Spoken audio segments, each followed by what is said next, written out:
l'État avec beaucoup de peine. Chers enfants de Dieu, nous jouons aujourd'hui avec la parole de Dieu. Mais ceux qui nous ont amené cet évangile, ils ont souffert. Ils ont souffert. C'est pour cela, le jour du jugement, Dieu sera sans pitié. Parce qu'il y a des gens qui ont payé le prix, un grand prix pour nous sauver. Mais regarde comment aujourd'hui certains serviteurs jouent avec la parole de Dieu. Ils prêchent n'importe quoi. Alors les gens qui nous ont amené cet évangile, ils ont payé le prix. Il y a d'autres qui sont martyrisés. Dans certains pays, ce n'était pas facile pour évangéliser. Il y a des disciples qui sont tués vifs, qui sont brûlés vifs plutôt. D'autres qui sont battus à bout portant. Pour que cet évangile nous parvienne, l'apôtre Paul a été crucifié sans inverse de Jésus, la tête en bas, les pieds en haut. Selon l'histoire, l'apôtre Pierre, l'apôtre Paul a été scié. Imaginez. Vous comprenez? Tous les apôtres ont été martyrisés, excepté seulement Jean, qui avait fui la persécution sur l'île de Patmos. C'est là où il avait reçu la révélation des livres d'Apocalypse. Il était le seul apôtre qui était resté vivant. Je crois qu'il était mort par une mort naturelle. Mais le reste, tous étaient morts dans l'évangile. Ils ont été martyrisés, persécutés. Ce n'était pas facile. Mais aujourd'hui, il y a des chrétiens. Quand je dis ces choses, je sens mon cœur est tenté de brûler au-dedans de moi. Parce qu'il y a des gens aujourd'hui, ils font des études universitaires théologiques. C'est bien, ce n'est pas mauvais. Mais si vous n'êtes pas appelé, restez sur la chaise. Restez sur la chaise. Parce qu'aujourd'hui, on entend n'importe quoi. On entend n'importe quoi. Les gens jouent avec le peuple de Dieu. Mais il y a des gens qui ont payé les prix. Qui ont donné leur vie. Qui ont donné leur sang. Par la persécution, les disciples, ils ont évangélisé. Donc si le Seigneur n'avait pas permis la persécution en Israël, nous, les nations, ne seraient pas sauvées. On ne pouvait pas devenir chrétiens. Ça allait être compliqué. Parce que les gens qui sont à Alaska là-bas, les Esquimaux, les aborigènes, ceux qui sont aux terres de feu, aux extrémités de la terre, vu le point de départ Jérusalem, qui allait leur apporter l'évangile là-bas, par son bon vouloir?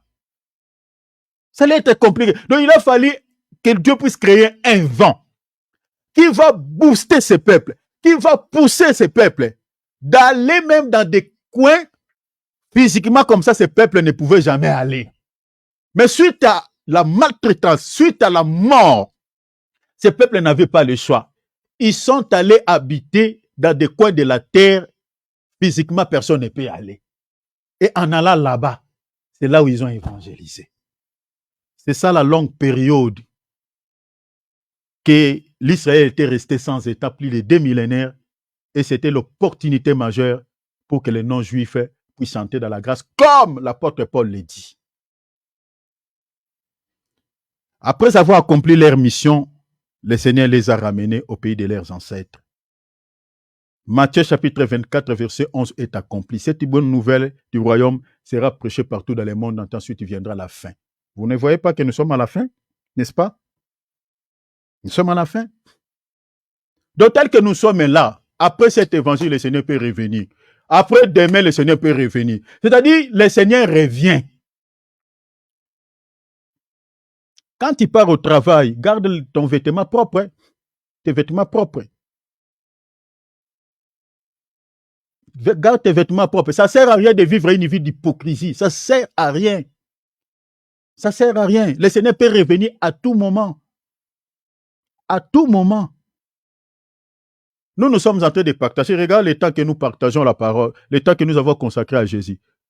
Mais il y a d'autres ici, mais vous les trouverez, ils sont en train de regarder des insanités passer leur temps. Chers enfants de Dieu, ne te laisse pas, mes bien-aimés, dans la compagnie. Le monde est gâté. Le monde est pourri. Pourri. Regardez seulement ce qui est sur les réseaux sociaux. Hein. Moi, tous les jours, je suis scandalisé. Hein. Vous voyez des jeunes filles qui restent en poil. Je me demande toujours que est-ce il a des parents, il a la famille. Les garçons, ils sont en train de s'embrasser avec des jeunes filles. Je dis, est-ce que cet enfant, est-ce qu'il est éduqué? La perversion. Une génération perverse. Perverse. Et là, pendant ce temps, les hommes d'Adieu sont en train de prêcher l'évangile qui caresse les gens au sens du poil. Moi, ça m'énerve. Ça m'énerve. Tellement ça m'énerve. Ce n'est pas des moments comme ceci. Il faut caresser les fidèles, caresser les enfants de Dieu. Prêcher l'évangile qu'il faut.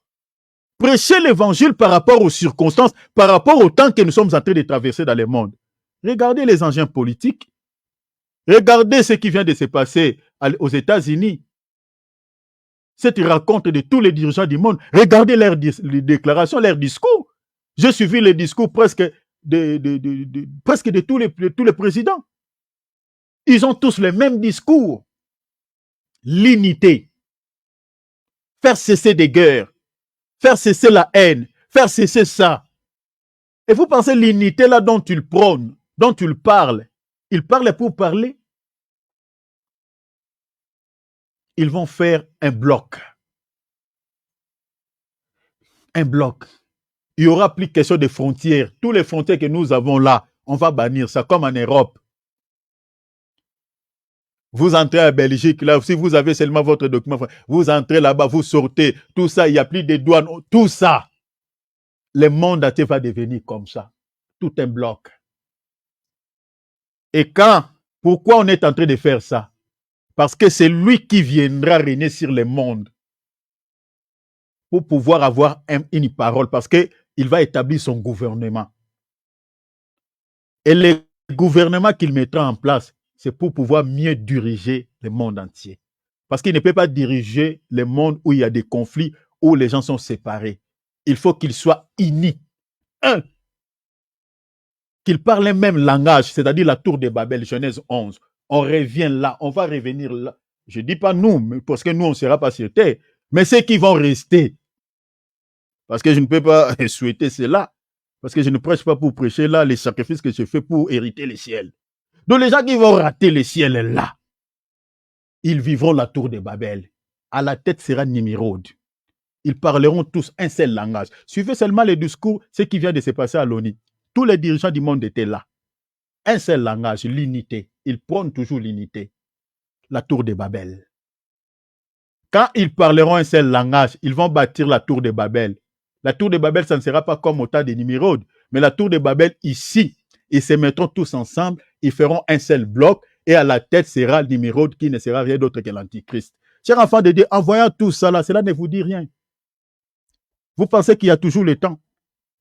Nous disons non. Non. Non.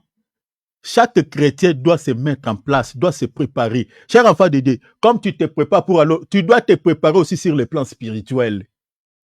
Ce n'est pas des slogans, ce n'est pas des plaisanteries, ce que nous sommes en train de vous dire.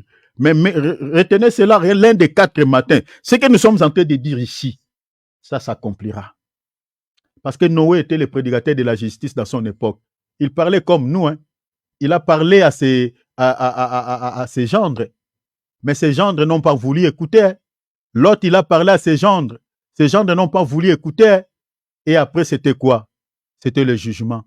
L'image de gendre de Noé, et plutôt de Lot, c'est l'image de toutes ces personnes qui écoutent la parole, mais qui prennent la parole comme étant une plaisanterie. Il dit, depuis que vous commencez à dire Jésus revient, il ne revient pas.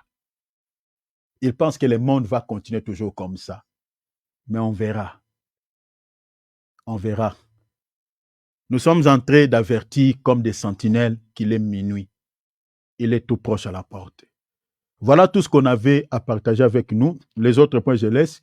Je crois que demain, on va toucher sur, la réapparition de l'Empire romain par la grâce de Dieu. Je crois que c'est ça ce qu'on va parler. Pour vous parler, vous révéler, au fait, c'est ce qui est caché dedans par rapport à notre thème. Donc, chers enfants de Dieu, soyons conscients. Le but de cet enseignement est que nous puissions préparer nos cœurs Ça sert à rien de garder le fruit de la chair dans ton esprit. Ça sert à rien. Vis étant qu'enfant de Dieu, que ce soit là où les gens te connaissent ou ne te connaissent pas, vis étant que chrétien. Craignons Dieu, marchez dans l'amour, garde la parole, persévérer dans la prière, persévérer dans l'amour, persévérer par les bonnes œuvres. Nous allons prier. Non, non.